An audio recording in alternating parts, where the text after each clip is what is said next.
নমস্কার বন্ধুরা, আপনারা সবাই কেমন আছেন? আমি তো ভালো আছি। দেখুন বন্ধুরা, আজকে ব্লগটা দেখুন বৃষ্টি নিয়ে। দেখুন কত বৃষ্টি হচ্ছে আমাদের এদিকে। সকাল থেকে বৃষ্টি হচ্ছে, কোনো সময় একটু বৃষ্টি কম হয়নি।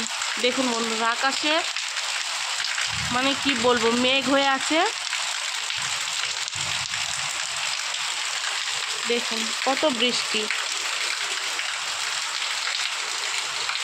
আজ বিশ্বকর্মা পুজো, আর সকাল থেকে বৃষ্টি লেগে আছে।